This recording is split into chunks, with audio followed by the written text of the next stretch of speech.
Buzz for Hillary 2016 started as soon as the 2012 election ended. Her stint as Barack Obama's Secretary of State was drawing to a close, and with his presidency already a major disappointment, Democrats wanted a successor who knew what she was doing. Does that mean the Oval Office is hers for the taking? Is it inevitable? Just remember, American voters are not too fond of the plutocrat Mitt Romney. Well, Hillary and husband Bill aren't exactly Main Street USA themselves. Not when you look at their donors. We're joined from London by political commentator and historian Tim Stanley. Now, Tim, I was suggesting earlier that while Hillary was blaming the vast right-wing conspiracy for her problems and specifically Bill's problems in the 90s, that there could be some sort of vast left-wing conspiracy of people who are, I'll call them the 99 centers, who don't like the idea that Hillary and Bill are very much in the top 1% and more to the point, only seem to want to hang around with that top 1% for their own political, cultural, social reasons. What do you say? I think you make a very good point, actually. You know, Bill Clinton in particular has always sold himself as the boy from hope, and that's a genuine thing. But I get the impression he was starstruck when he entered politics, and he really does like hanging around with the rich and famous. And Hillary Clinton has that attitude too. You know, the Democratic Party, as much as the Republican Party, is a party fueled by big money. The two parties tend to take money from different sides. So Republicans rely heavily upon big business, so do Democrats, but they also take a lot of money from Hollywood. And we're seeing with the Clintons that they rely a great deal upon people with a lot of money, a lot of power, and a lot of influence. And they've essentially set themselves up, whatever their background was, into a new kind of aristocracy. So it's now all not just about Bill, it's about Bill, Hillary, and even Chelsea Clinton. They're kind of buying their way into becoming a new Kennedy franchise. Tim, when I worked in the States, people who were in the fundraising business really admired the Clintons for these two reasons. They admired Bill because they felt he was extremely comfortable when not telling the whole truth. He really enjoyed it. He enjoyed telling a yarn and making everyone think for a few moments that he really believed it. So he was very good at deception. And these people weren't knocking Bill for that. They thought they, as I say, admired him for his ability to be a great deceiver. And they admired Hillary Clinton for always being able to spot the wealthiest people in the room, ingratiating herself to them and putting them on her fundraising database. Once again, they weren't knocking her for that. They were saying that this was one politically potent couple because they were able to deceive and to shake down more effectively than any two people they'd ever seen. Yeah, I think that's true. They're hucksters with class and hucksters with taste. Bill Clinton's been running for office since his late 20s, early 30s. You know, he was an incredibly young governor of Arkansas. He's never not running for something, and he's helped by the fact that he's very, very good with people. Whenever people meet Bill Clinton, they always say it's like you're the only person in the room. He just has this one-on-one romance with you. It's partly about that. It's also because he really likes the company of rich and famous people. That's why he's so very, very close to Hollywood. Hillary also has that, but she brings with it a different kind of smarts, the kind of smarts that, as you say, is very good at identifying money, very good at identifying opportunities.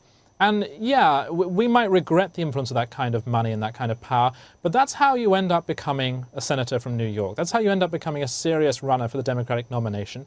And it's why in 2016 she matters, because this woman has an ability to attract power and money. Tim, let me take this in a slightly different direction.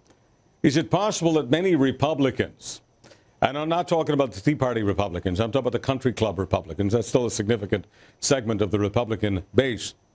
Is it possible that those folks will be leaning toward Hillary and Bill because they do see them as part of their class, part of their upper crust? That is an interesting thought. If you go back to 2008 and you look at voting patterns then, there was some talk of Republican crossover for Hillary. There was some talk of her ability to draw people.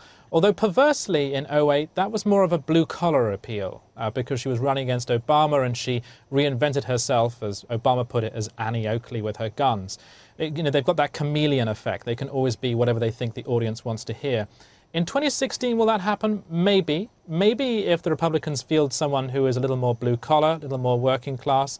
Yeah, perhaps some metropolitan liberals within the Republican Party, those country club types, will lean towards her. The only thing working against that is that for many people, the Clinton brand remains toxic because they remember what it was like when Clinton was in the White House. The country was economically not too bad, but the guy basically disgraced the American Constitution and its politics.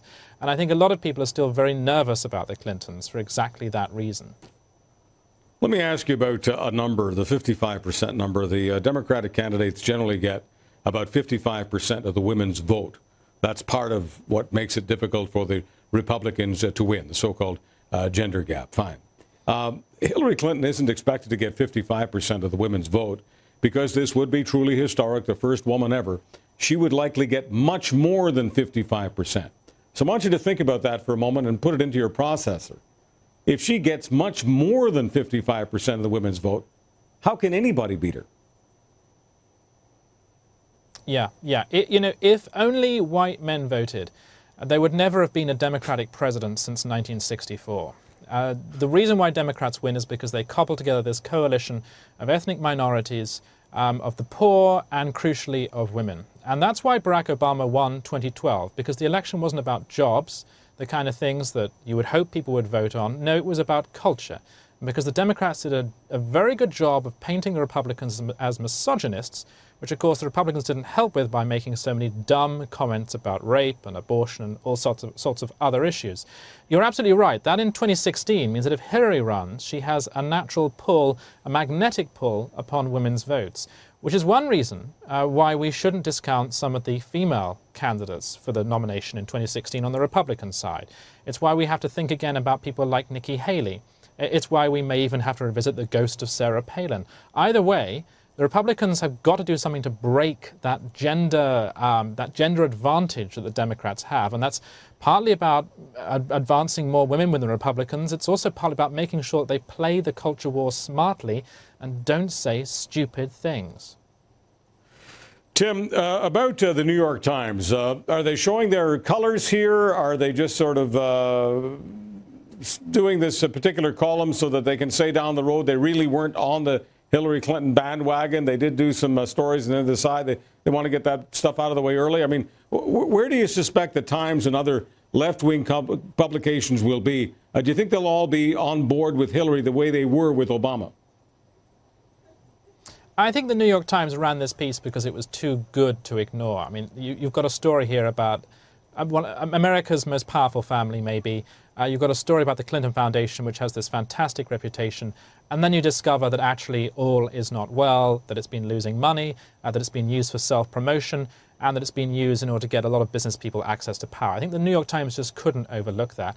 What I think you'll see among some of the liberal press is a greater skepticism about Democratic candidates in 2016, whoever they may be. You look at the Washington Post. It was the Washington Post that ran that story about Snowden. It was the Washington Post that stood up to the Obama administration about, looking through people's emails about national security state stuff. I think a lot of liberals actually feel burned by Obama and his 8 years in office. And I think when it comes to 2016, they're going to be a lot more skeptical about who they give their support to. Whoever is the candidate, they're not going to enjoy the kind of blank check attitude that Barack Obama had.